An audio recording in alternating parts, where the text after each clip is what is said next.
الحمد لله وحده والصلاة والسلام على من لا نبي بعده أما بعد فقد قال الله تعالى في كلامه المجيد وفي فرقانه الحميد أعوذ بالله من الشيطان الرجيم بسم الله الرحمن الرحيم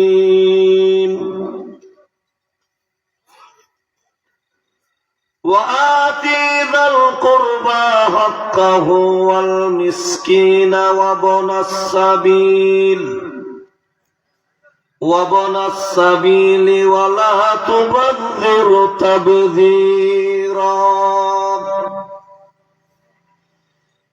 بارك الله لنا ولكم في القرآن العظيم ونفعنا وإياكم بالآيات والذكر الحكيم قال النبي صلى الله عليه وسلم المسلم من سلم المسلمون من لسانه ويده أو كما قال عليه الصلاة والسلام أما بعد কর্তৃপক্ষ আমাকে একটা আলোচ্য বিষয় দিয়েছেন, আপনারা ঘোষকের ঘোষণা শুনেছেন। পরস্পর বান্দার হক। কেউ যদি কেউ হক আদায় না করে তাহলে ইহকাল এবং পরকালীন জীবনে কি বিচার বা শাস্তি, এটা হইল মূল বিষয়। এখানে মা বাবার হক না স্বামী স্ত্রীর হক না ছাত্র শিক্ষকের হক না পীর মুরিদের হক, কোন হক উল্লেখ করা হয় না, বান্দার হক। সারা রাত আমারই দরকার, কথা বুঝেন না? পীরের কাছে মুরিদের হক, মুরিদের কাছে পীরের হক, মা বাবার কাছে সন্তানের হক, সন্তানের কাছে মা বাবার হক, উস্তাদের কাছে ছাত্রর হক, ছাত্রর কাছে উস্তাদের হক, এক প্রতিবেশীর কাছে আরেক প্রতিবেশীর হক, এক আত্মীয়র কাছে আরেক আত্মীয়র হক, এতিম মিসকিনের হক, পাড়া প্রতিবেশীর হক, মেম্বার চেয়ারম্যানের হক, জনগণের হক। কতটা হক? খালি হক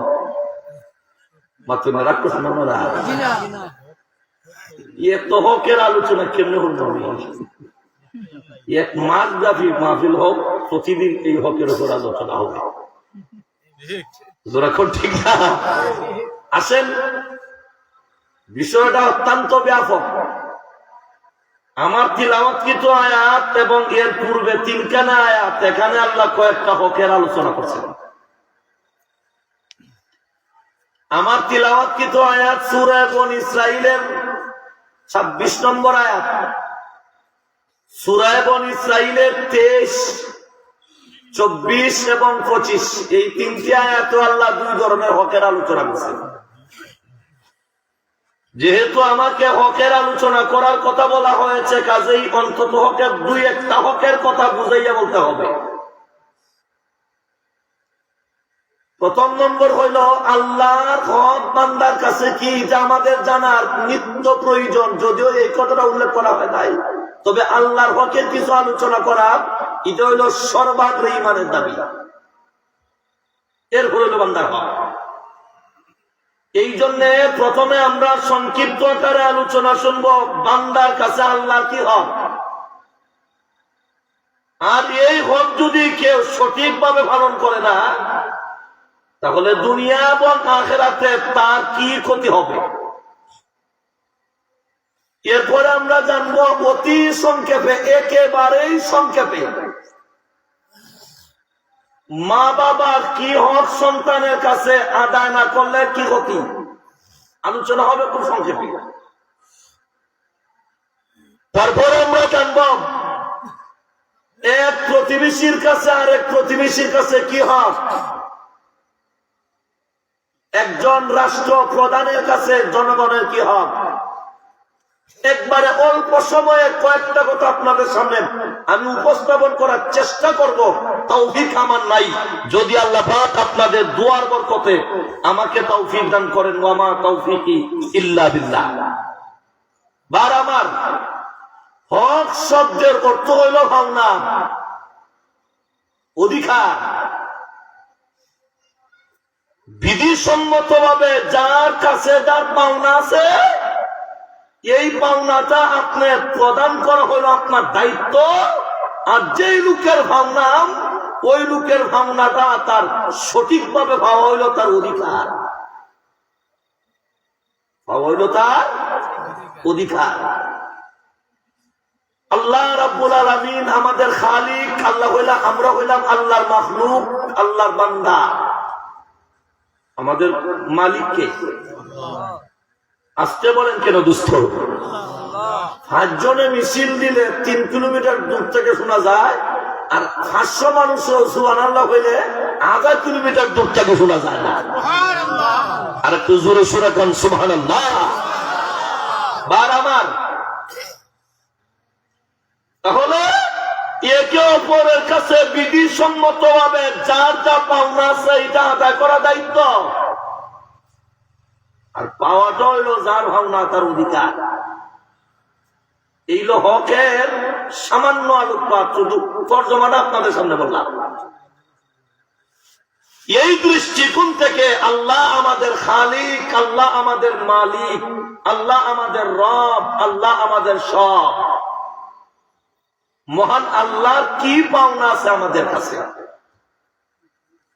বান্দা বান্দা যদি জেনে জেনে যদি আল্লাহ প্রতিটা হক, আল্লাহর যে ভাবনা আছে, এইগুলো যদি আমরা এই জমিনে সঠিকভাবে আমরা পালন করতাম, আল্লাহ জাতের কসম আজকে মুসলমান এত বিপর্যস্ত হতো না। কথা বলে ঠিক কিনা? মুসলমান আজ গোটা পৃথিবীতে মুসলমান লাঞ্ছিত, নির্যাতিত, নিষ্পেষিত, বিপর্যস্ত, অপমানিত, ঠিক না? অথচ মুসলমান সান কপাল হওয়ার কথা আছে। এটা আমাদের হবিগঞ্জের পাশে একটা কথা আছে, সান কপাল লেঙ্গুর দলা, গৃহস্থের খভালওয়ালা। কথা বুঝেন না তারা? যারা গরুর কারবার করে এরাই তা বাক্য ভালো বুঝেন। যদি কোনো গরুর সান খোয়াল হয়, দেখবেন ইটার বাজারও দামে বিক্রি করার লাগে হয় এরা সান খোয়াল লেঙ্গুর দলা, গৃহস্থের খোয়ালওয়ালা, দুধের হুকুর। মানে গাইবি যখন দুধের মোটামুটি কিয়ামতের আগে দুধ লাগতো না, এটা কথা বলে ঠিক না? এগুলো আবার অনেকটা অতিরঞ্জিত। নিজের মাল বিক্রি করার লাগে খালি প্রশংসা করা, এটা আবার অনেকটা অতিরঞ্জিত। যাক, ওই দিকে আমি যাব না। ইনো ক্রেতা বিক্রেতার হং আছে, ক্রেতা বিক্রেতারও কি আছে? হং আছে। তো যাক, এই সবগুলো সামনে আনলে আলোচনা একটাও হবে না, সব বেড়াচড়া লাগে বুঝে। তাইলে আল্লাহ আমাদের খালিক, আল্লাহ আমাদের মালিক, আল্লাহ আমাদের রব, আল্লাহ আমাদের সব। আল্লাহর কি ভাবনা? আল্লাহর কি ভাবনা? আল্লাহ রাব্বুল আলামিন সূরা বনী ইসরাঈলের 23 নম্বর আয়াতের প্রথম ভাগে আল্লাহ বলেন, ওয়া কাদা রাব্বুকা আল্লা তা'বুদু ইল্লা ইয়্যা। আল্লাহ বলেন ওয়া কাদা রাব্বুকা, আপনার প্রভুর ফয়সালা, আপনার প্রভুর সিদ্ধান্ত, আপনার প্রভুর রায়, একমাত্র তোমরা তার গুলামি করবা, অর্থাৎ আল্লাহর গুলামি করবা। এবার আপনারা বলেন তো, গুলামি কার? সিদ্ধান্ত কার? গুলামি কার? জোরে কোন গুলামি কার? সিদ্ধান্ত কার? সিদ্ধান্ত আমার আল্লাহর, একমাত্র আমরা আল্লাহর গোলামি করব, আল্লাহর দাসত্ব করব, আল্লাহর ইবাদত করব। এই সম্মানিত কপাল আল্লাহ পাক সৃষ্টিগত ভাবে একটু উপরে রাখছেন। আপনারা লক্ষ্য করে দেখেন, প্রত্যেকটা মাখলুকের কপাল এইভাবে নিচু, মুখটা নিচের দিকে, কপালটাও এই দিকে ঝুলন্ত আছে। কিন্তু আমাদের কপাল, আল্লাহ মানব জাতির কপাল আল্লাহ উপরে রাখছে কেন? বান্দা একমাত্র যদি এই কপাল নত করতে হয়, আমি আল্লাহ উচ্চতি ভাবে নত করবা। পৃথিবীর কোন মাখলুকের সামনে এই মাথা নত করা যাবে না। কথা বলো ঠিক কিনা? আল্লাহর প্রথম ভাবনা হইল আমরা শিরিক মুক্ত ইবাদত করতাম। এই সম্মানিত মাথা, সম্মানিত কপাল একমাত্র আল্লাহর কুদরতি পায়ে সেজদা দিতাম। পৃথিবীর কোন মাখলুক, কোন গাছ, কোন মাছ, কোন হুবল, কোন কবর, কোন দেব দেবী কাহার সামনে মাথা নত করা যাবে না। কথা বলে ঠিক কিনা? আমাদের রবকে, আমাদের মালিককে, আমাদের খালিককে। তাহলে ইবাদত কার? রিজিক কার? সম্মানের মালিক, ইজ্জতের মালিক, বেইজ্জতের মালিক, হায়াতের মালিক, মৌতের মালিক। তাহলে ইবাদত কার? এতগুলো যদি আমার আল্লাহ আমাকে দিয়ে থাকেন, তাইলে আল্লাহর সবচেয়ে বড় ভাবনা হইল বান্দারে শিরিক মুক্ত ঈমান করবে। আমি আল্লাহর জাত অথবা সিফাতের সাথে কোন মাখলুককে অংশীদার স্থাপন করতে পারবে না। কথা বলে ঠিক না?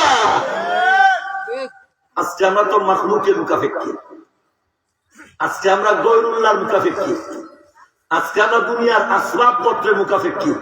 অথচ আমার আপদে বিপদে সর্ব অবস্থায় আমি সর্বপ্রথম কার দ্বারস্থ হওয়ার দরকার ছিল? একমাত্র আমার আল্লাহর দ্বারস্থ হওয়ার দরকার ছিল। কথা বলে ঠিক কিনা? আল্লামা আশরাফ আলী থানভী রাহমাতুল্লাহ আলাইহি ওনার কিতাবে একটা ছোট ঘটনা লিখছেন। এক লোক মূর্তির সামনে মাথা নত করে কান্দে। মূর্তি মাথে তো নড়ে, সরে, ঘুমায়, খায়, চায়, দৌড়ায়, দৌড়ে, হাঁটে, বয়, দাঁড়ায়, মাথা নত করে কান্দে। ইয়া সানাম, ইয়া সানাম, ইয়া সানাম। সনমনের তুল ভূত, এ নিরীহ ভূত। যার ইবাদত করে তারে কি কয়? এটা হলো সনম। সনমের মানে হলো ভূত। এখন আমরা দেশে হইল সচরাচর গ্রাম্য ভাষা ভূত একটা গালি। বাচ্চা যদি দুষ্টামি করে ভূত কইয়া গালি দেয়, দেন না দেয় না? তাহলে আমাদের সমাজে সচরাচর ভাষা ভূত হলো একটা গালি। এখন নিজেই মাথা নত করে কান্দে, ইয়া সানাম, ইয়া সানাম, ইয়া সানাম। সানামে চায়ও না, নড়েও না, সরেও না, আয়ও না, যায়ও না, হয়ও না। ঠিক না বেঠিক? আর একটু জোরে কান। এমনি লোকটা ইয়া সানাম, ইয়া সানাম, ইয়া সানাম। সানাম জবাব দেয় না সানাম। এমনি হঠাৎ করে লোকটা জবান দ্বারা বের হয়ে গেল ইয়া সামাদ। জোরে কোন সুবহানাল্লাহ। আমার বন্ধুরা যে মাত্র ডাক দিল ইয়া সামাদ, বলেন তো সামাদ কার নাম? আর জোরে বলুন কার নাম? যে মাত্র লোকটা ডাক দিল ইয়া সামাদ, ইয়া সামাদ বলে ডাক দিল, এমনি আল্লাহ জবাব দেন, বান্দা আমারে কেন ডাকছো? সুবহানাল্লাহ বলেন না ভাইরে। আমরা তো ডাকতে জানি না। ডাকার মতো ডাকলে খুদায় কথা বলেন না।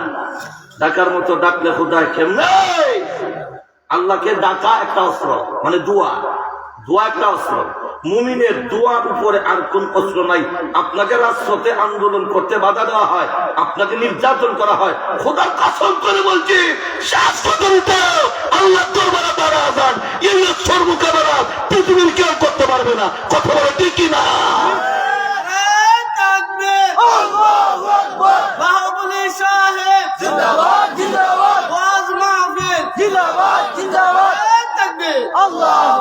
আমার বন্ধুগণ, অস্ত্র সবচেয়ে বড় একটা অস্ত্র হচ্ছে দোয়া। আমরা তো আল্লাহকে ডাকতে জানি না, ডাকতে পারি না।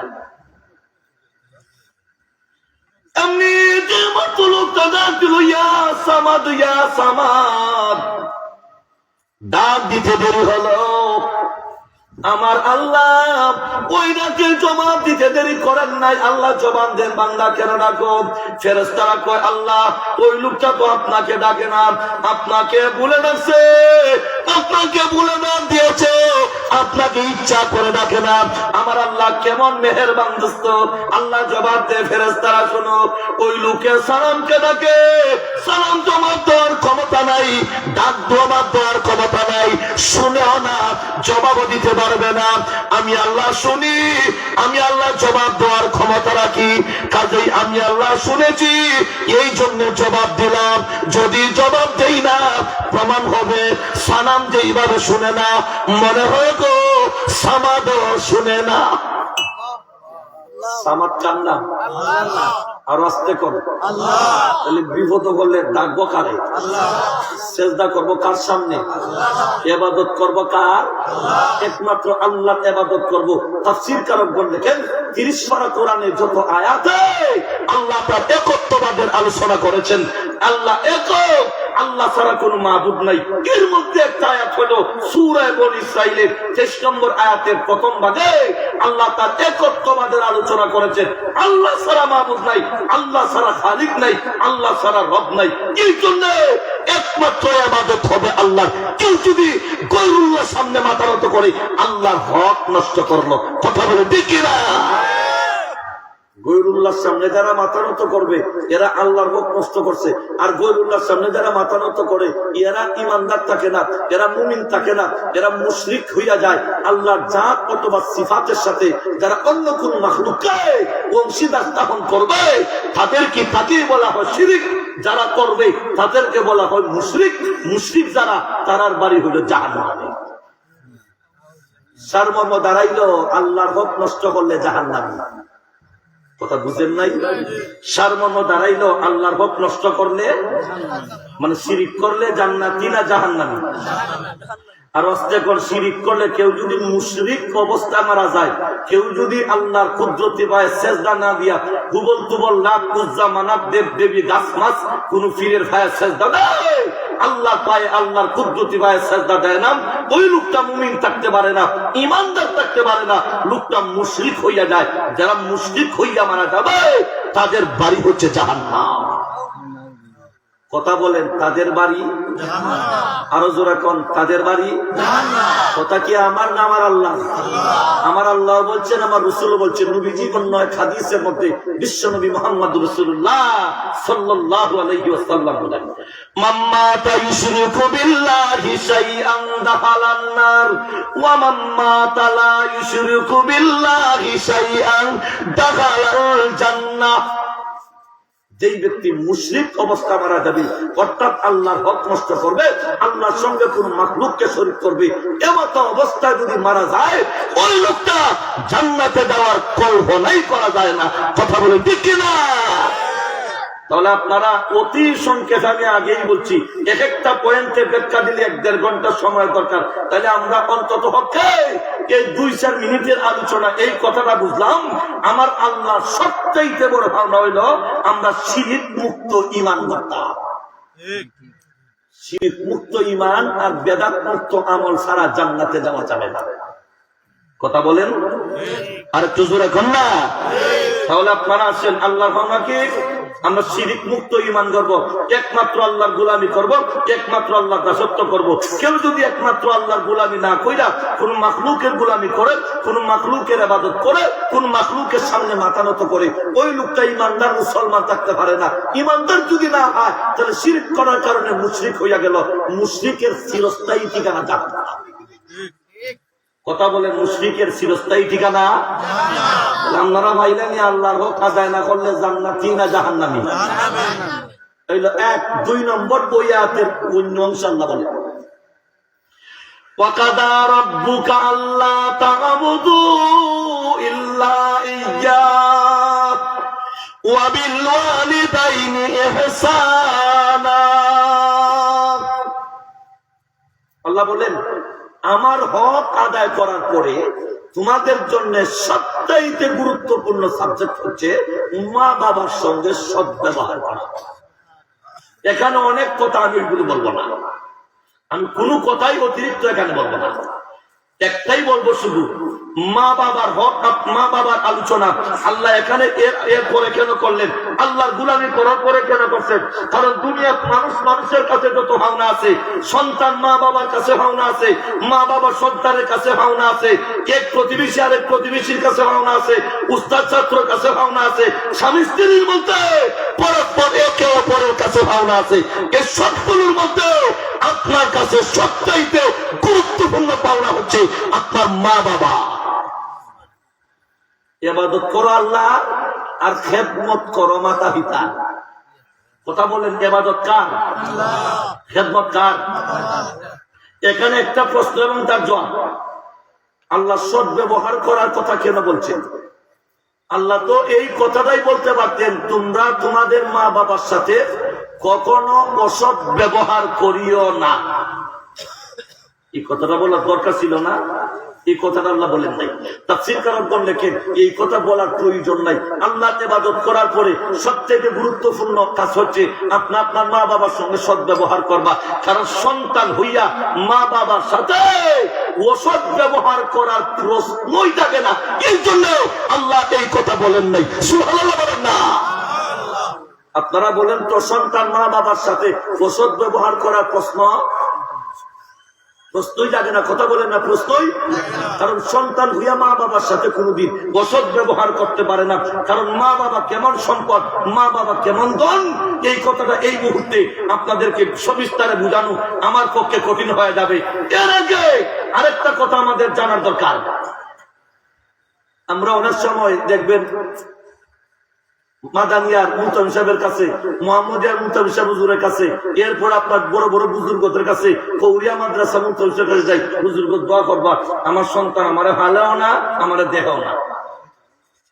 দোয়া চাইনি মাতুন না, আর একটু জোরে করি না। দুনিয়ার মুসলমানেরা লক্ষ্য করে দেখেন, মা বাবার কথা সন্তান শুনে না, দোয়া চান। ও দোস্ত, দোয়া কেন চাইবেন? আপনাকে দোয়া চাইতে হবে না। দোয়া চাওয়ার প্রয়োজন কি ছিল বন্ধু? লক্ষ্য করে দেখো, আপনার সন্তানকে ছোটবেলা থেকে আপনার সন্তানের যত ভাবনা আছে ওইগুলো আপনার সঠিকভাবে আদায় করছেন কিনা একবার চিন্তা করে দেখেন। সন্তানের অধিকার আপনি যদি সন্তানের অধিকার আদায় করে থাকেন, আমার বিশ্বাস ওই সন্তান কোনদিন আপনার সঙ্গে নাফরমানি করবে না। জোরে কোন ঠিক কিনা? এই ক্ষেত্রে মা বাবার অনেক গুণ আছে।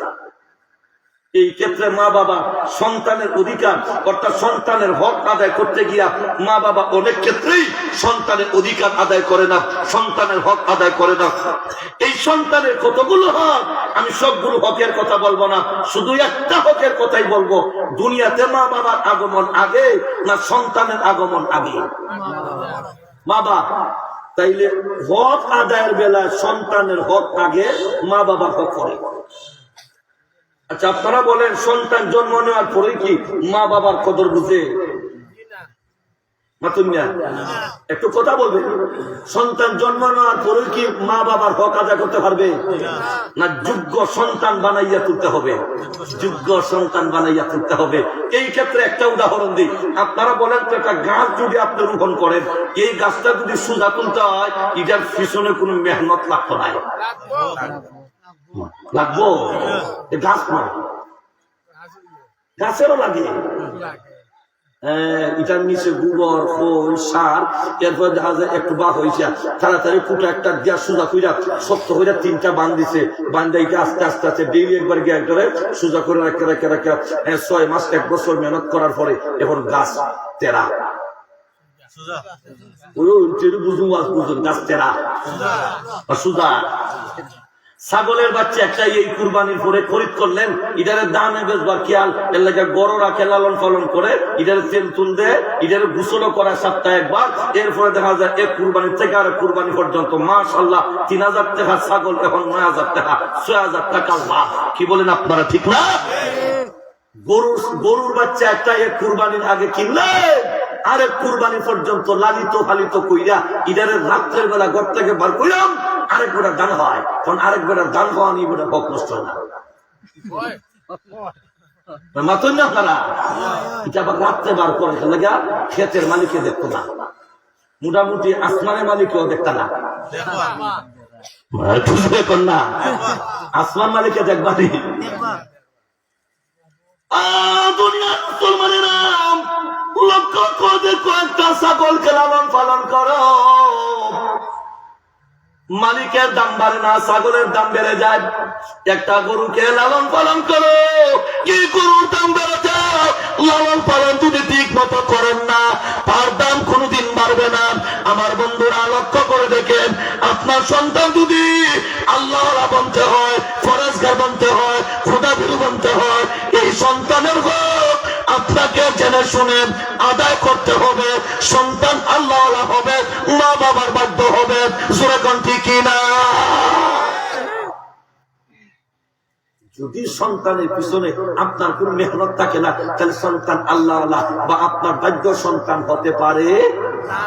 কি মেহনত করবা, এটা একবারে মার গর্ব থাকার থেকে লইয়া দুনিয়া যাওয়ার আগ পর্যন্ত বহু জাতের দায়িত্ব আপনার আছে। আমি সব দায়িত্ব যাব না, শুধু একটা কথাই বলবো, সন্তান যখন একটু বড় হবে তাকে আপনি সর্বপ্রথম ইসলামী শিক্ষা দিতে হবে। আপনার দায়িত্ব আপনার সন্তানের হও না।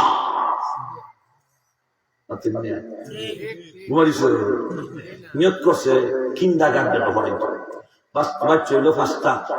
এই যে বড় ছেলেটা ইটার বাস্তিতে পড়ায় বানাই সেনাবাহিনীর সদস্য, এটাই বড় র্যাব, এটাই পুলিশ, এটাই বিজিবি। আর ওই যে ল্যাংরা আতু চৌকে কম দেখে টুটকাটা আল্লাহ বাসাইলে হাবিচ্ছা বানাইতেন। দেখছো আদায় করে হোক যে ল্যাংরা টুটকাটা এগুলো হাবিচ্ছা আল্লাহর কি হুকুম, ল্যাংরা টুটকাটা আতুর খানে কমুনে চৌকেও কম দেখে মুখও বেড়া লাগে, কিন্তু ইয়ে হাবিজ কোরআনরা শুধু এ হয়ে গেছে জমানার একজন মুহাদ্দিস। আর যেটা বালা আত্মাও বালা দেখতে ফর্সা খুব ভালো লাগে, এটা ডিগ্রি পাস করে চাকরি হয়েছে না, এখন মাঝে মাঝে গুরু চুরিও করে, ফহর চুরিও করে, মাঝে দৈরা অভিদায়। আর একটু জোরে কন্যা, আরো জোরে সোরে কন্যা। দুনিয়ার মুসলমানেরা এই জন্য আপনার সন্তানকে ধর্মীয় শিক্ষা দেওয়া। আমার বন্ধুরা, ধর্মীয় জ্ঞানে যদি জ্ঞানী হইয়া যায়, আপনার দুনিয়ার জীবনে, এই দুনিয়ার জীবনে আপনার লাভ হবে, পরকালের জীবনে আপনার লাভ হবে। ওই সন্তানটা আদর্শ সন্তান হবে।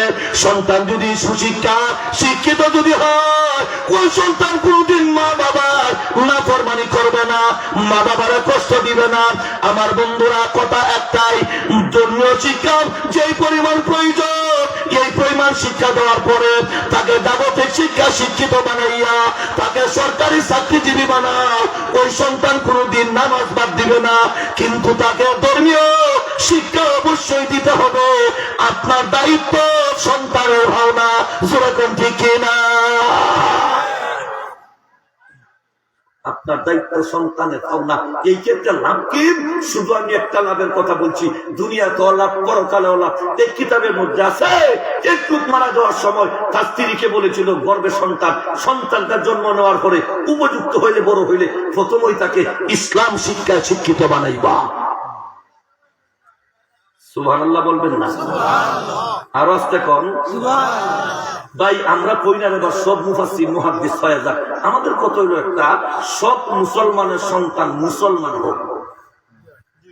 আপনারা মুসলমান হইতো না, তাহলে মুসলমানি হইছিল মুসলমান হইছিল মুসলমানি পড়ার দরকার, মক্তবে পড়ার দরকার, নুরানি মাদ্রাসা পড়ার দরকার, মাদ্রাসার মধ্যে পড়ার দরকার।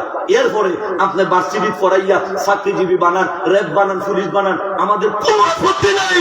কিন্তু যে পরিমাণ জ্ঞান অর্জন করার পরে সে ইসলামের উপর নিজেকে পরিচালনা করতে পারবে, এই পরিমাণ জ্ঞান অবশ্যই অর্জন করা ফরজ।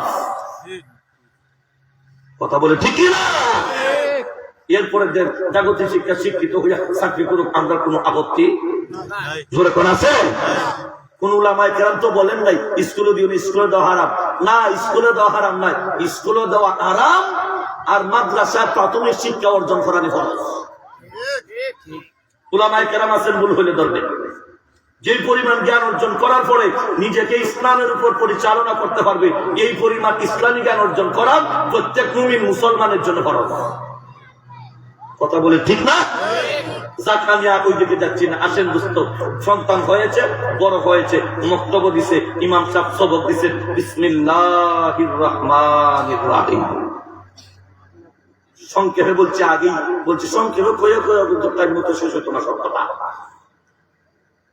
আল্লাহ বলেন ফেরেশতারা তার বাবার কবরের আযাব মাফ। আপনারা নির্বাচনে পড়ে সুবহানাল্লাহ গানে নির্বাচনে মিছিলের লাগে দুগুণ এত জোরে কন না সুবহানাল্লাহ, আরো জোরে কন সুবহানাল্লাহ, আরো জোরে বলেন আল্লাহ, আরো জোরে কন আল্লাহ। আল্লাহ নামটি দিলে মুখে লয় যদি কেউ একটিবার দুনিয়ার সব সমান হতে অনেক বেশি মূল্য তার। জোরে কন সুবহানাল্লাহ। দুনিয়ার মুসলমানেরা এমনি তুই মানুষের খবর দিলেন বাচ্চা তুমি পারো, ওই বাচ্চা কি করলো বিসমিল্লাহির রহমানির রহিম। আমার বন্ধুরা কি অর্থ? আমি শুরু করেছি আল্লাহর নামে, যিনি রহমান এবং রহিম, যার দয়ার কোনো শেষ নাই, যার মায়ার কোনো শেষ নাই, তিনি হলেন রহমান। সুবহানাল্লাহ। আল্লাহকে ফেরেশতারা তার ওই শিশু বাচ্চার বাবার কবরের আযাব মাফ। আরো জোরে কোন সুবহানাল্লাহ। মাফ। ফেরেশতারা কয় আল্লাহ কেন কেন? আমি যে মাত্র ফেরেশতারা জিজ্ঞাসা করে আল্লাহ ওই সন্তানের বাবার কবরে আযাব কেন মাফ, কেন মাফ, কেন মাফ? আল্লাহ জবাব দেন ফেরেশতারা রে, ওই দুধের বাচ্চা আমাকে রহমান বলেছেন, আমি নাকি দয়ালু। সুবহানাল্লাহ। সে বলছে এমন এক জাতের নামে শুরু করছে যিনি হচ্ছেন রহমান, যার দয়ার কোনো শেষ নাই, যার মায়ার কোনো শেষ নাই। ওই জাতের নামে আমি শুরু করেছি। আমি আল্লাহকে ওই দুধের বাচ্চা দয়ালু বলেছে, আর আমি তাকে জাহান্নামে তার বাবাকে কবরে আযাব দিব, এটা হতে পারে না।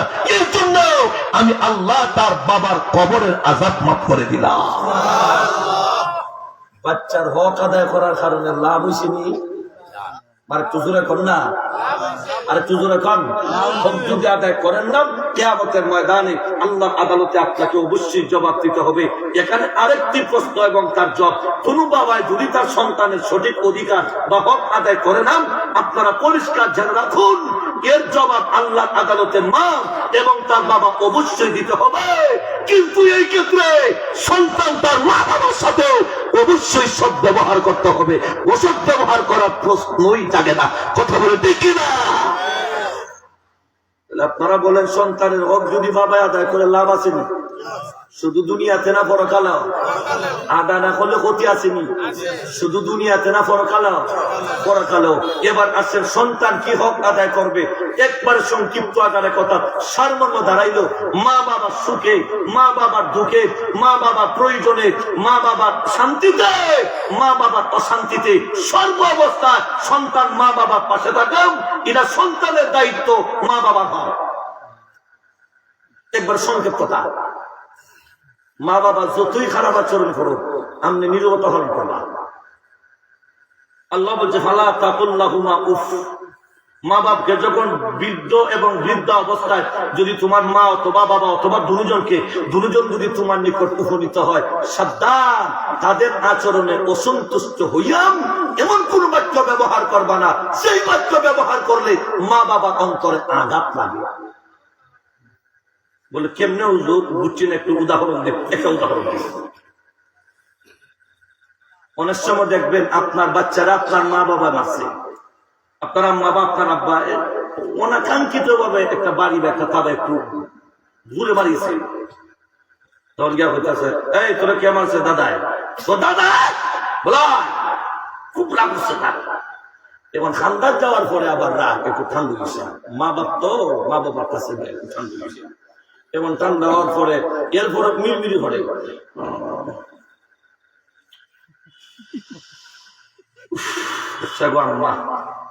আচ্ছা কোন চাই আপনার ছেলের মারার কারণে আপনার মায় যদি মার সামনে এইভাবে টুকটুক কামড় কামড়ায়, আচ্ছা গো আম্মা হইয়া লম্বা একটা সার মোটামুটি মার উঠলে আপনি খুব খুশি।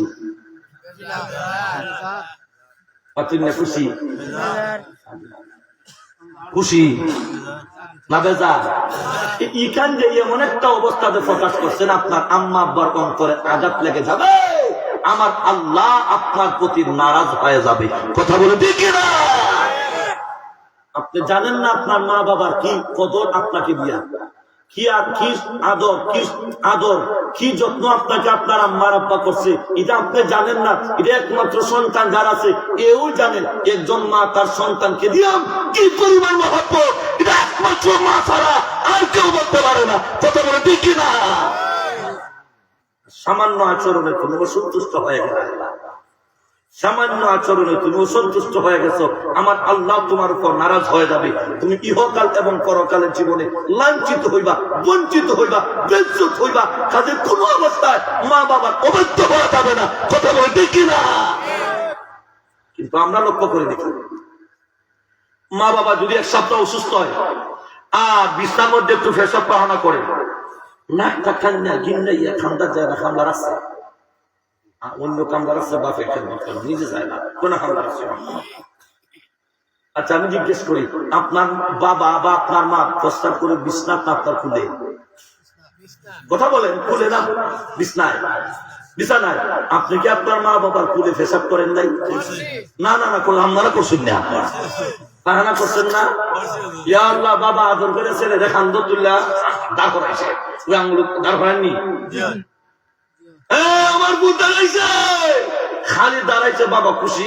এমনি কি আল্লাহ দিলে আধা ইঞ্চি ভাই আল্লাহ মেশিন চালিয়েছে এবারে জোর জোরে বাপের মাথা। এখন মাথার যে বসছে বাপ কি খেলা দিয়ে ফালাই দিছে, হ্যাঁ এখন কয়ে ফেসাব করছো, আচ্ছা যা পুত্রে পুত তোমার কষ্ট হয়েছিল রে পুত কইয়া ফেসাব মাথা করছে, কিন্তু বাইয়া ফসকাচ্ছেন না মুখে। এরপরে পুত্রে খান থেকে আমার কপাল ডালের মধ্যে সুমাদে, পুত্রে তোমার কি কষ্ট হয়েছে? সুবহানাল্লাহ বলবেন না? আরো জোরে কর না সুবহানাল্লাহ। দুনিয়ার মুসলমানেরা, এই জন্য মা বাবার কুলে প্রস্তাব করেছো, পায়খানা করেছো। মা বাবা কোনদিন তোমাকে গালি দেয় নাই, কিন্তু একদিন, 2 দিন, 3 দিন, এই 3 দিন মাত্র গেল আপনার মা আপনার বাবা বিছানায় প্রস্তাব করে তুমি নাক টানো আম্মা বড় অবস্থা ভালো না, এটা কদিন আর পরিষ্কার করতে আর ভালো লাগে না, মাত্র 3 দিন ছিমিয়া। এখন গিয়া খতম করার মোহাম্মদিয়া মাদ্রাসা দেশে যেমন হুজুর একটা খতম করুন, আর দোয়াটা দিলে জানে করে দেখা আল্লাহ একটা ঠান্ডা লাগে না। হুজুর এখন উল্টা বেড়ায় ঠান্ডা লাগতো পর্যন্ত 5টা খতম করাইছি, কিতাব হুজুরা বুঝি না, যখন মোহাম্মদিয়া হুজুর এটা ঠান্ডা না বেড়ানো, হুজুর ঠান্ডা কোনটা ভালো লাগে বুঝুন নিয়ে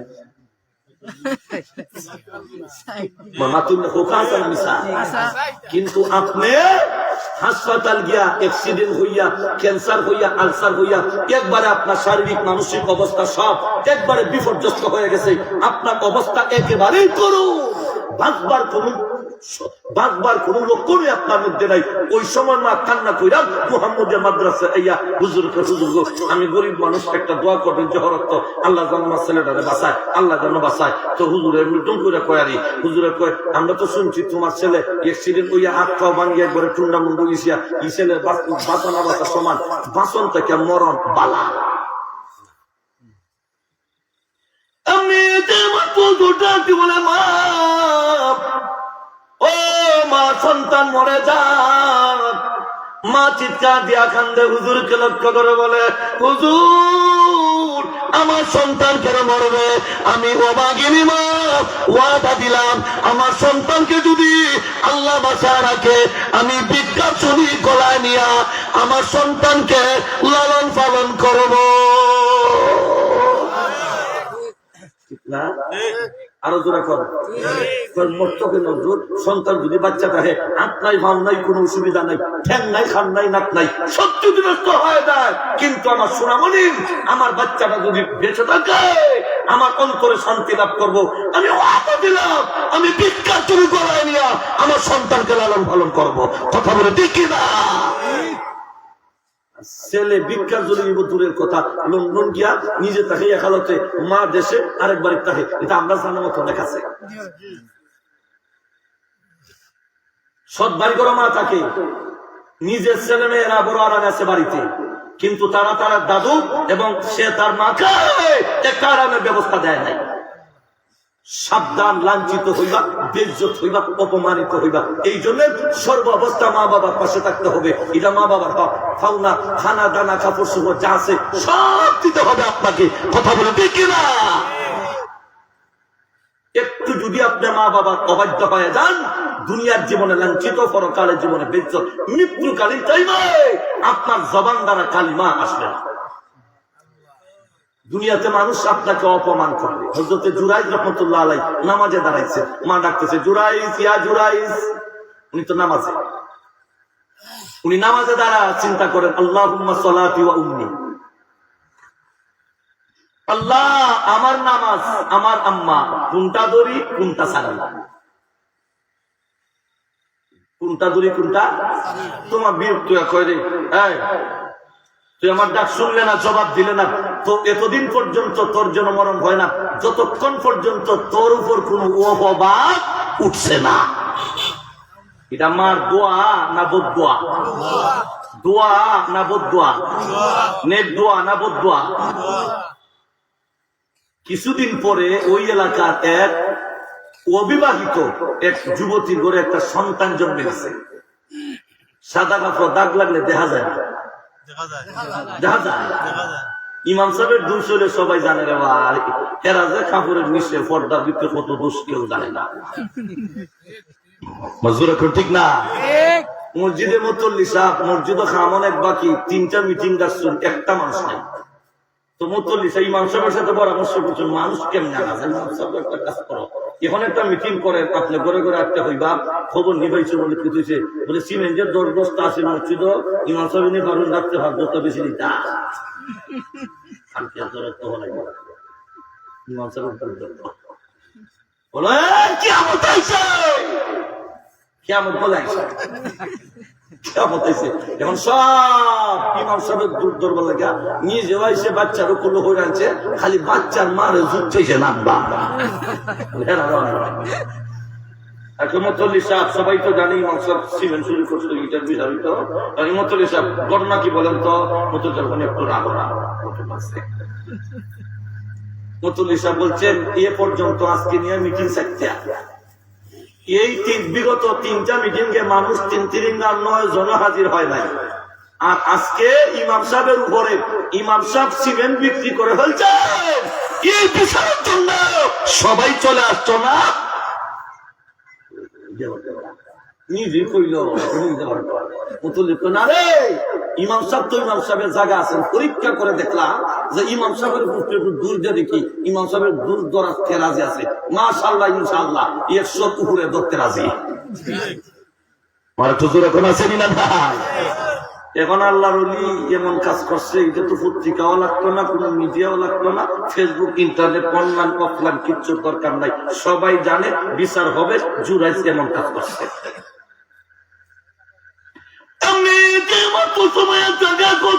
জিজ্ঞাসা করে আল্লাহর বান্দা, ও আল্লাহর বান্দা এই কাজ কেমনে করলাম, ওই সন্তান কার? আল্লাহর বান্দা জবাব দে, সমবেত বন্ধুরা ওই সন্তান কার আমি জবাব দিতে পারবো না, ওই দুধের বাচ্চাকে জিজ্ঞাসা করো ওই সন্তান কার, ওই বাচ্চারা জিজ্ঞাসা করো, বাচ্চা নিজের পরিচয় দিব তার বাবাকে।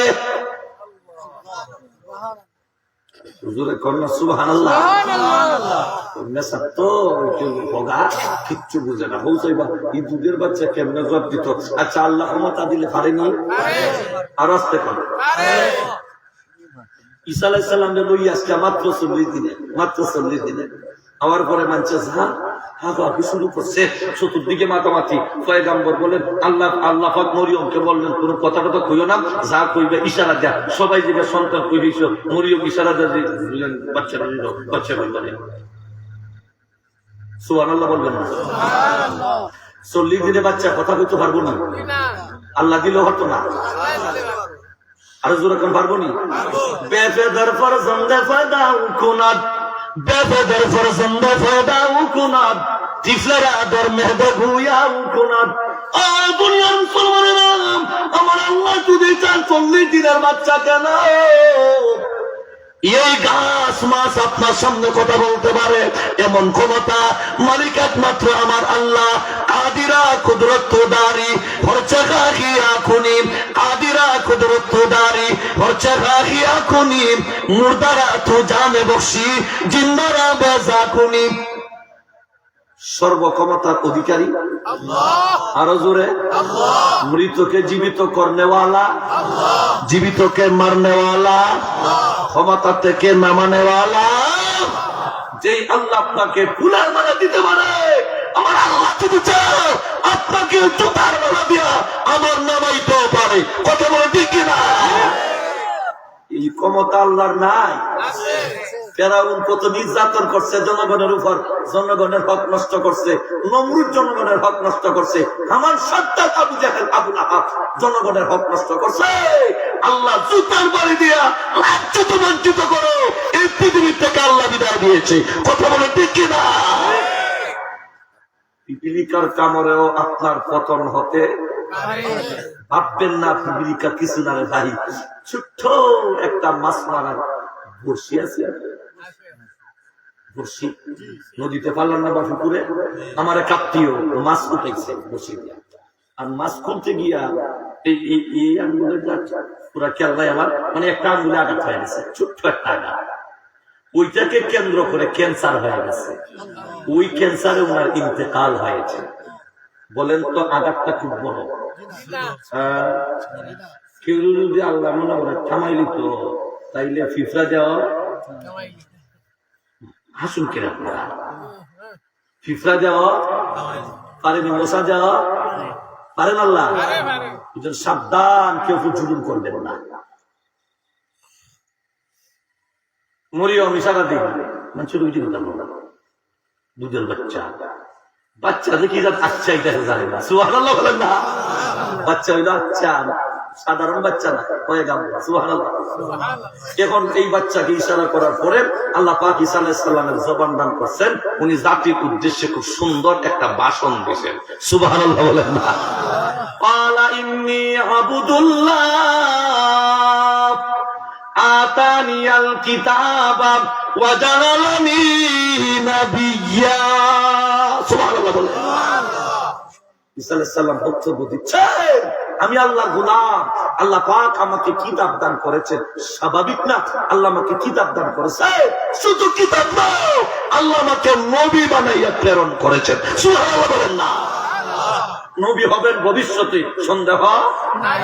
কথা বলেন, সন্দেহ নাই। যাক, অনেক লম্বা কথা। এবার ওই লোকের উপর অহবাদ, উনি সন্তানই করব না, তার বাপকে না। সবাই তো দেখছি মোল্লা ওটা খারবা, আরে মেসা বইলে কত সোজা রে বা, আমরা ওলে সোজা কিছু মেসা কত সোজা। আচ্ছা, এখন দেখা যায় আল্লাহ পাক বাচ্চার জবান করে দিয়েছে। আরো জোরে কন্যা সুবহানাল্লাহ। মুসলমানেরা, এই জন্য ওই বাচ্চারা জবাব দেয়, বাচ্চা ডাক দেয়, বলে সমবেত বন্ধুরা, ওই আল্লাহর ওলি আমার মার সঙ্গে এমন কাজ করেন নাই। লক্ষ্য করে শোনো, অমুকের বাড়ির রাখাল আমার আল্লাহর সঙ্গে এমন কাজ করেছে, এর মাধ্যমে আমি পৃথিবীর মধ্যে আগমন করেছি। এই জন্য আল্লাহর বান্দা এমন কাজ করেন না, জুরাইজ এমন কাজ করেন না, ওনার উপর অপবাদ দিবেন না। আমার বন্ধুরা, সারমর্ম, উনি মার একটা কথা মাত্র শুনেন না, জবাব দিয়েছিলেন না। এই জন্য মা যেই মাত্র বদয়া দিলেন, ওই বদয়া লেগে গেল। ও দুনিয়ার মুসলমানরা, এই জন্য তুমি মার সঙ্গে যারা বেয়াদবি করবা, লাঞ্ছিত হইয়া, বঞ্চিত হইয়া, অপমান হইয়া এই দুনিয়ার থেকে বিদায় নিবা, তার মধ্যে কোনো সন্দেহ নাই। সুরক্ষণ ঠিক কিনা? তিন দল মানুষের দরকার, মজলুম, মুসাফির, মা বাবা। মা বাবা যতই গুনাহগার না করবেন, কিন্তু সন্তানের জন্য উনি। কথা বলেন, সন্তানের জন্য। আরো জোরে কারণ, সন্তানের জন্য এমনি উপহারে আমল বাড়ানো, আমল বাড়ানো আল্লাহ তার বিচার করেন। আপনার সন্তানের বিচার করার অধিকার নাই। মা বাপ যত অন্যায় করুক আপনি তার উপর আঘাত করতে পারবেন না, পায়ে ধরে বুঝাতে পারবেন, চুমু দিয়ে বুঝাতে পারবেন, তাকে যেভাবে পারেন বুঝান, আরো রূপ নিয়ে বুঝান, কিন্তু মা বাপ গায়ে হাত তোলার অধিকার আমার আল্লাহ আপনাকে দেন নাই।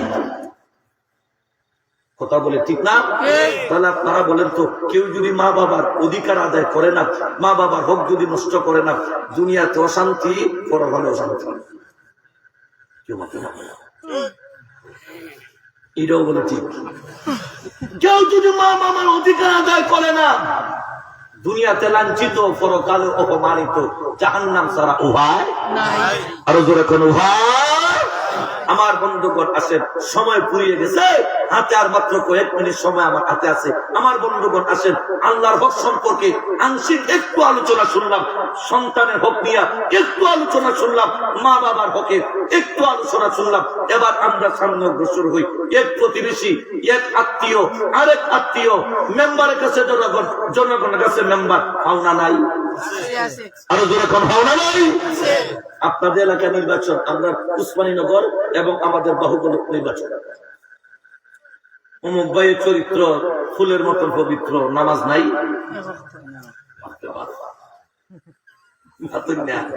আসেই না নাই, নামাজ নাই, হিজাব সাজাইয়া সুজাইয়া বিছিলাম, হাত থেকে খেয়ে গিয়ে, কাছ থেকে খেয়ে গিয়ে জনপ্রতিনিধি হন, আলহামদুলিল্লাহ, ভালো কথা। তবে দায়িত্ব যত বাড়বে, আপনার দায়িত্ব তত বাড়বে। আপনি যদি সচেতন না হন, আল্লাহর আদালতে জবাব দিতে হবে। কথা বলে ঠিক না? মেম্বার হয়ে ঘুমিয়ে থাকতে হবে না, চেয়ারম্যান হয়ে ঘুমিয়ে থাকতে হবে না। আপনাকে পুরো ইউনিয়নের দায়িত্ব মাথায় চলে আসবে, আপনার পুরো ওয়ার্ডের দায়িত্ব আপনার মাথায় চলে আসবে। আপনি ঘুমিয়ে থাকতে হবে না।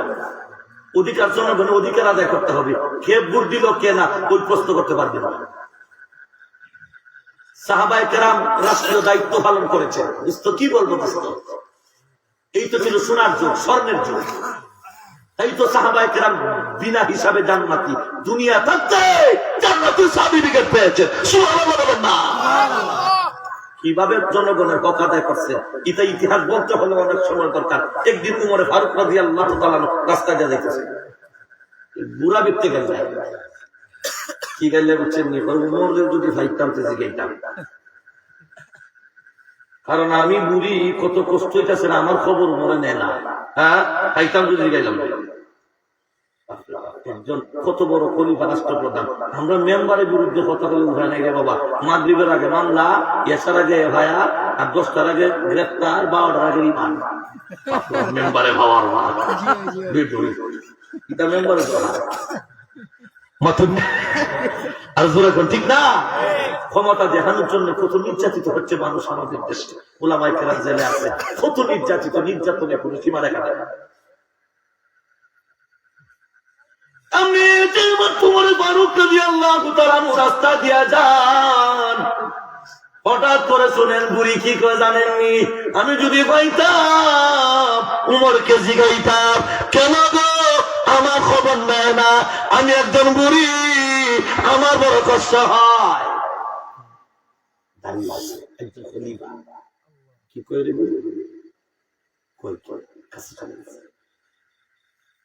বুড়িকে জিজ্ঞাসা করেন, বুড়ি মা গো, ও বুড়ি মা কি কও? মরে কিছু সুবহানাল্লাহ বলেন না? মরে কেউ মরে কত শান্ত। বাতিলের মোকাবেলায় কঠোর, আপোষের মধ্যে বড় নরম। সুবহানাল্লাহ বলেন না? আল্লাহ তো সাহাবায়ে কেরামের প্রশংসা করেছেন, গুণগান আল্লাহ গেয়েছেন কোরআনে বিভিন্ন আয়াতে। মা কি কর না, কেন মা? আমার বড় কষ্ট হইতেছে, উমরে আমার খবর নেয় না। শুনছি উমর নবীর খলিফা, মদিনার খলিফা, আমার খবর নেয় না। আমি বাইরে জিগাইলাম না, আমার খবর নেয় না কেন? কোন রাগ নাই, কারণ দায়িত্বের আছে মাথায়। মাথায় কি আছে? দায়িত্বশীল হয়, এত রাগ হলে চলবে না। কারণ গালি দিবে, সহ্য করবে। কেমন ধৈর্য শক্তি থাকলেই মেম্বার চেয়ারম্যান হওয়ার দরকার। রাগারাগাত মাসি বলে না, ইমন মানুষ চেয়ারম্যান বললো কোন তুই একবার আবার কত যোগ্য না বললাম যে উষ্ণ মাথা নাই জানাবা সবটা নিয়মটা দিতে একটা আচ্ছা মা কো উমরের কাছে কি দরকার দরকার আছে বলেছে উমরের কাছে যে দরকার যদি আমারে কইলা আর আমি উমরের বদলা যেটা দরকার এটা সারি লিখে কইতো না উমরের বাগিনা তুমি আবার বানাও উমর দরকার সংক্ষেপটা এখন মারতে মারতে বুঝি আচ্ছা ঠিক আছে ঠিক আছে আমি আমার এতটা টাকার দরকার সংখ্যায় বুড়ি একটা টাকার কথা বলতেছে এতটা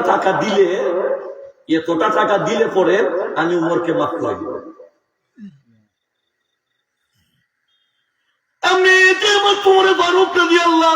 জিজ্ঞাসা করেন বুড়িমা ও বুড়িমা কি প্রয়োজন বুড়িমা গো তোমার যা প্রয়োজন আমার কাছে খুলে বলো আমি চাহিদা পূরণ করব বুড়ি তো বুঝে না এরপরে বুঝার পরে বুড়ি কয় এতগুলো টাকা দিয়ে দাও উমরে ফারুক রাদিয়াল্লাহু তাআলা বলেন দিব ঠিক কিন্তু জানো না গো আপনার কাগজের মধ্যে লিখিত দিতে হবে উমর আমাকে যত কষ্ট দিয়েছে এতগুলো টাকা ভাইয়া উমরকে মাফ করে দিলাম সুবহানাল্লাহ খেলা আছে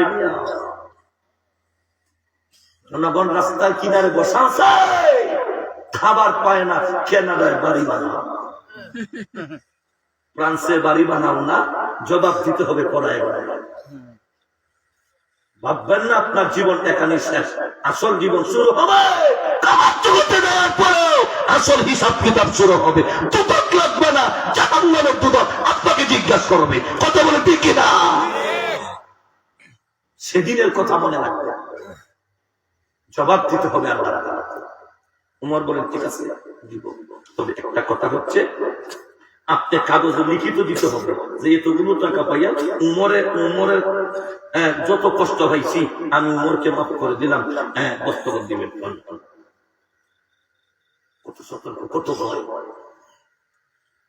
আমার রাষ্ট্রের ভিতরে একটা মানুষ কষ্ট পাইছে আমি কি জবাব দিব আল্লাহর কাছে আলোচনা করতেছেন এমনি নবীর একজন সাহাবী ওই রাস্তা দিয়ে যাইতেছেন এমনি আমিরুল মুমিনিন বুড়ির সঙ্গে ইতামাতা আমিরুল মুমিনিন এই বুড়ির কাছে কি আলাপ করো এত সময় খাসাতে পারছি উমর বুড়ি চোখ মুখ সাদা গেছিয়া কারণ জানে তো উমরের রাগ একবারে কম উমরের রাগ কম না বেশি এখন বুড়ি করে শুনছি উমরের যে রাগ যে বদনাম তার সামনে তার করছে আল্লাহ এখন যে কোন বর্ধন কিন্তু চিন্তা করে দেখেন একজন নবী সাহাবী দায়িত্বের বার কাঁধে আছে দায়িত্ব অবহেলা হয়েছে একজন বুড়ি হয় রাস্তার একটা কুকুর যদি হয় তারও হক আদায় করতে হবে কথা বলে ঠিক কিনা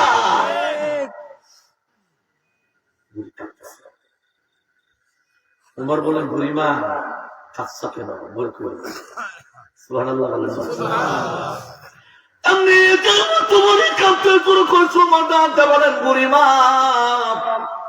ও বুড়িমা ভয় করো না বুড়িমা গো ভয়ের কোনো কারণ নাই আমি উমার জন্য কষ্ট দিয়েছি কিয়ামতের কঠিন ময়দানে আল্লাহর আদালতে আমাকে আসামি বানাইও না বুড়িমা গো ভয় করো না ভয় করো না ভয়ের কোনো কারণ নাই মা গো যত কষ্ট দিয়েছি আমাকে মাফ করে দাও সুবহানাল্লাহ বলেন না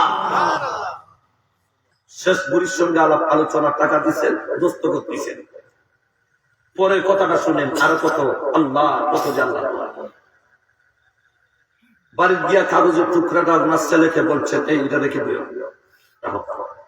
কেন আব্বা এটা আমার মরার পরে কাফনের ভিতরে দিয়ে দিও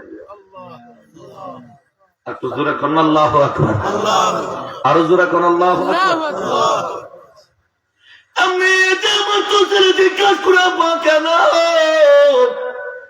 ও আব্বা কেন দিব উনি জবাব দেন বাবা জানো না ওই বুড়ি বড় কষ্ট পেয়েছে বলা যায় না বুড়ি যদি কিয়ামতের ময়দানে আল্লাহর আদালতে দাঁড়ানো যায় রব্বুল আলামিন উমর আমাকে কষ্ট দিয়েছে, কিয়ামতের কঠিন ময়দানে উমর যদি ওই ব্যক্তি যদি আমার বিরুদ্ধে মামলা দেয়া দেয় আল্লাহর আদালতে, আমিও দাঁড়ায় যাব। রব্বুল আলামিন এই দেহের কাগজের টুকরা বুড়িকে কষ্ট দিয়েছি ঠিক, কিন্তু বুড়ি আমাকে মাফ করে দিয়েছে। দেখেন দস্তগত, জোরে কোন সুবহানাল্লাহ। যদি বুড়ি আমাকে আসামি বানায় তাহলে আমি কি করবো আল্লাহর কাছে? এটা দলিলের দরকার না, এই জন্য এই কাগজের টুকরাটা আমার কাপড়ের ভিতরে দেয়া দিবা। কত কষ্ট দিচ্ছে আপনার মানুষকে। আল মুসলিমু মান সালিমাল মুসলিমুনা মিন লিসানিহি ওয়া ইয়াদিহি, যে হাদিস আমি তেলাওয়াত করেছিলাম, আমার নবী বলেন ওরাই তো প্রকৃত মুসলমান যার হাত যার জবান থেকে আরেক মুসলমান নিরাপদ, আরেক মুসলমান নিরাপদ, আরেক মুসলমান নিরাপদ। সুবহানাল্লাহ বলবেন না? কেউ কষ্ট দিবেন? আরে কথা বুঝেন না? কেউ হক মারবে? হক মারামারি তো প্রতিনিধিরা বেশি না। কেউ প্রতিনিধি থাকলে রাগটা করবেন না, শতকরা 10 ভাগ ভালো। আপনি যদি থেকে থাকেন আমি মনে করি আপনার 10 জনে একজন। জনগণের কত হক মারতেছে, মারেন না? মারেন মাতুন না। এই জন্য চরিত্র পরিবর্তন করার দরকার। এক এলাকায় মেম্বার সব মানুষ বানাইছে আফসোস করে যে কলিমুদ্দিন মেম্বার হইলে আমরা হক আদায় হইব। মানে একবার এক চেডিয়া ভোট দেওয়া মেম্বার দেখা যায় 3 টন মাল আইছে, 1 টন মাইরা 2 টন বাচ্চা দিছে। কয় টন মাসে? হয়তো সরকারি মাল দরিয়া মেডা। আচ্ছা, এটা সরকারি না দরকারি? মাথুন্যা সরকারি না দরকারি? আরে সরকারি মাল তো খাইলে বিপদ বেশি, কারণ আপনার ওয়ার্ডের মধ্যে যদি 2000 মানুষ থাকে, এই মালের মধ্যে 2000 মানুষের হক আছে। আমার টাকা যদি মাইরা হারালাম আমি একজনের হক নষ্ট করলাম, কিন্তু সরকারি মাল চাইছে যে এলাকার জন্য আছে, এই এলাকার প্রত্যেকটা মানুষের হক আছে।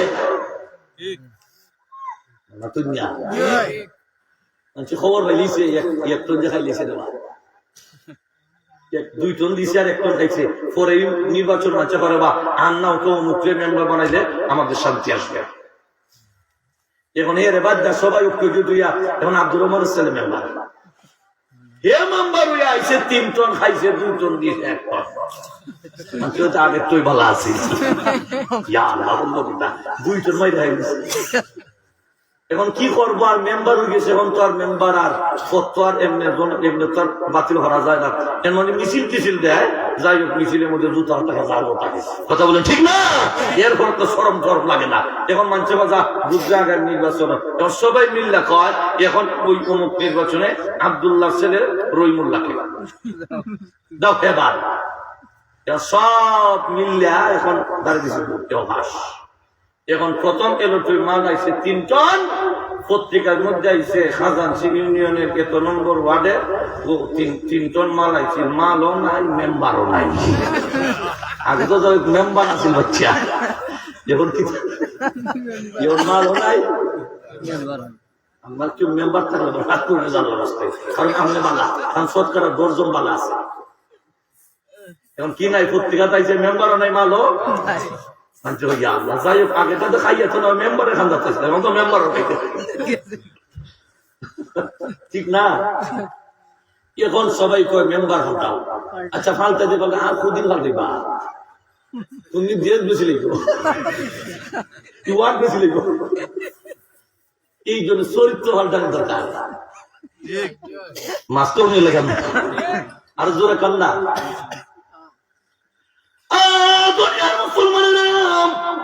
এই জন্য চেয়ারম্যানের পরিবর্তন, মেম্বারের পরিবর্তন, এমপির পরিবর্তন, এরপরে আমাদের জীবনের পরিবর্তন হয় না, শান্তি আসে না। আমাদের মধ্যে শান্তির আবহাওয়া পড়ে না, শুধু শান্তি, মারামারি, খাদামারি। আমার ভাইরা পরিষ্কার জেনে রাখো বন্ধুরা, মেম্বারের পরিবর্তনে কোনদিন শান্তি আসবে না, চেয়ারম্যানের পরিবর্তনে কোনদিন শান্তি আসবে না। ওরে মুসলমান, আদর্শের পরিবর্তন করো, বিশ্বনবীর আদর্শে আদর্শিত হইয়া যাও, সাহাবায়ে কেরামের আদর্শে আদর্শিত হইয়া যাও, আল্লাহর বিধানগুলো বাস্তবায়ন করো। আল্লাহ জাতের কসম, শান্তির জন্য কোনো স্লোগান দিতে হবে না, কোনো মিছিল দিতে হবে না, হরতাল অবরোধ করতে হবে না। চরিত্র যদি পরিবর্তন হইয়া যায়, আল্লাহর পক্ষ থেকে শান্তি নামক রহমত নাজিল হবে।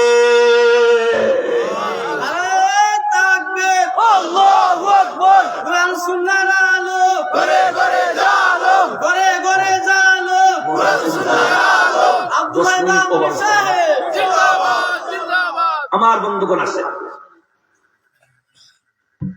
চাইলে জনগণের হক, সন্তানের হক, মা বাবার হক, স্বামী স্ত্রীর হক, মেম্বারের হক, চেয়ারম্যানের হক, পরস্পর একে অপরের পাওনা হক, এগুলো বিস্তারিত আলোচনা করলে তো আগেই বলছি সারা রাত সারাদিন আলোচনার দরকার।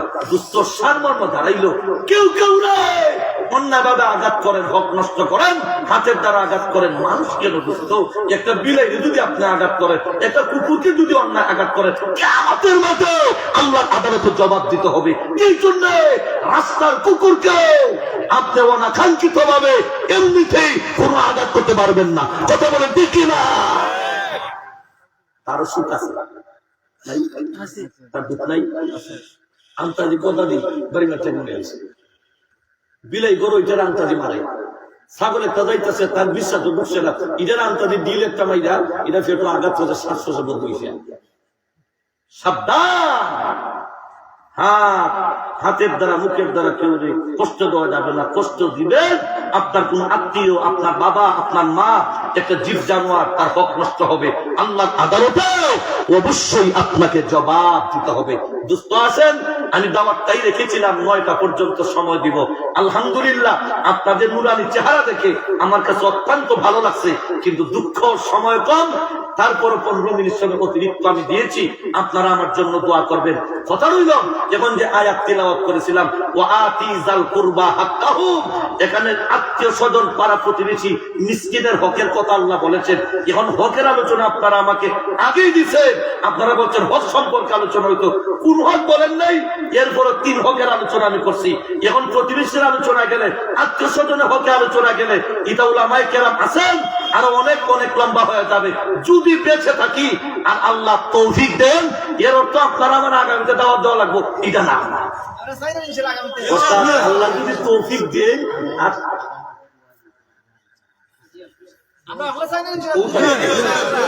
এদিকে আর বিরত করলাম। আচ্ছা যাক, তবে আল্লাহর হুকুম ছাড়া তো যাইবনি। আল্লাহ যদি আমাকেও বাঁচাইয়া রাখেন, আপনারাও বেঁচে থাকেন, সুস্থ থাকেন, ভালো থাকেন, আল্লাহ যদি আমাদের গোটা দেশের পরিস্থিতি ভালো রাখেন, আর আগামীতেও মাহফিল হয় ইনশাআল্লাহ আসবেন। আর মনে রাখবেন, এই পাড়া প্রতিবেশী আত্মীয় হকের আলোচনা হবে। আল্লাহ যেন আমাদের সবাইকে আজকে যা আলোচনা করছি এইগুলো জানিয়া বুঝলাম, একে অপরের হক আদায় করার তৌফিক দান করেন। সকলে বলুন আমিন। ওয়া আখিরু দাওয়ানা আনিল হামদুলিল্লাহি রাব্বিল আলামিন। আসসালামু আলাইকুম ওয়া রাহমাতুল্লাহি ওয়া বারাকাতুহু।